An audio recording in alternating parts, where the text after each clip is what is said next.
जैसे ही तीसरी आत्मा दिखाई दी, दाऊ मास्टर ब्लू ड्रीम और तीसरी रखेल के अलावा सबकी नजरें वैंगलिन के दाहिने हाथ पर टिक गईं। खास तौर पर 7 कलर्ड दाउइस्ट, ओल्ड घोस्ट जान और चारों जनरलों की आंखें साफ या छिपे हुए लालच और इच्छा से भरी हुई थीं। ये एक शिकार है। तुम शिकारी हो सकते हो या मैं शिकारी हूँ। तुम मुझे मारकर तीसरी आत्मा पा सकते हो, लेकिन जो भी अंदर आएगा उसे मेरे हाथों मारे जाने के लिए तैयार रहना होगा। तुम सबके अंदर इमॉर्टल एस्ट्रल कॉन्टिनेंट का खून है और तुम खुद को इमॉर्टल मानते हो, लेकिन इस शिकार में या तो तुम मरोगे या मैं जिंदा रहूंगा।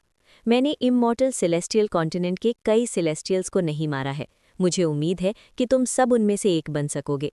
अब ये बेरहम खेल शुरू हो गया है। वैंगलिन की शांत आवाज़ ठंडी थी। उसने चारों ओर देखा और एक ठंडी मुस्कान दी। उसने सबके सामने अपना दाहिना हाथ भींच लिया और तीसरी आत्मा वापस उसके शरीर में गायब हो गई। वैंगलिन में दरवाजे पर अपनी आस्तीन लहराई। गुफा का दरवाज़ा खुलो। जिसके पास तीसरी आत्मा थी वो गुफा के बीच का दरवाज़ा खोल सकता था।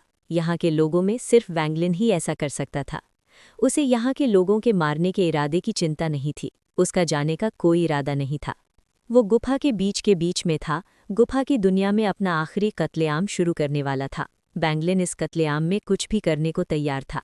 जब उसने अपनी आस्तीन लहराई तो दरवाजे के अंदर से एक गड़गड़ाहट की आवाज़ आई।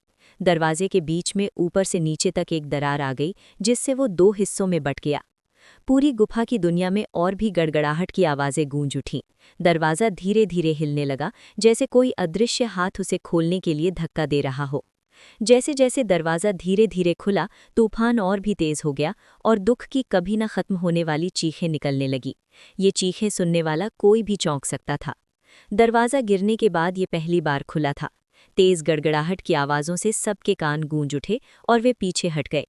यहाँ तक कि 7 रंगों वाले दाववादी और पुराने भूत जान को भी मजबूर होना पड़ा। दरवाज़ा खुला तो पीछे हट गए। सिर्फ वैंगलिन दरवाजे के बाहर बिना हिले दुले खड़ा था। इस समय दरवाज़ा हज़ारों फीट खुल गया था, हालांकि ये सिर्फ 30% ही खुला था। वैंगलिन एक ठंडी मुस्कान के साथ आगे बढ़ा और 2 बड़े दरवाज़ों के बीच से निकल गया, जबकि सब उसे देख रहे थे। जैसे ही वो अंदर आया, उसकी नज़र अपने चारों ओर के सभी लोगों पर पड़ी और आखिर में 7 रंगों वाले दाववादी और पुराने भूत जान पर रुक गई। मैं तुम सबका अंदर इंतज़ार करूंगा। वैंगलिन के शब्द गूंजे। वो आधे खुले दरवाजे से अंदर गया और गायब हो गया। जैसे ही वैंगलिन गायब हुआ, तूफान और भी तेज हो गया और गरजने लगा। तूफान अपने पीक पर पहुंच गया, जिससे सभी एक बार फिर से पीछे हटने को मजबूर हुए। मौत को बुला रहा है। 7 रंगों वाले दाववादी की आंखों में जान लेने का इरादा था। उसने वैंगलिन को मारने का मन बना लिया था।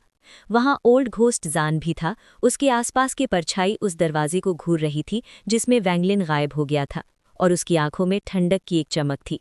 उन दोनों ने वैंगलिन की बातों को दिल पर नहीं लिया, लेकिन बाकियों के दिलों में ठंडक महसूस हुई। खासकर चारों जनरल और रखेले चुपचाप सोच रहे थे, क्योंकि उन्हें पीछे हटने के लिए मजबूर किया जा रहा था। समय धीरे धीरे बीतता गया। वैंगलिन के अंदर आने के आधे घंटे बाद दरवाज़ा पूरी तरह से खुल गया। जैसे ही वो पूरी तरह से खुला, तूफान पागलों की तरह फैल गया, जिसने सभी को हज़ारों फीट पीछे धकेल दिया। हालांकि किसी पल तूफान अचानक गायब हो गया। ऐसा लगा जैसे वो कभी आया ही नहीं था।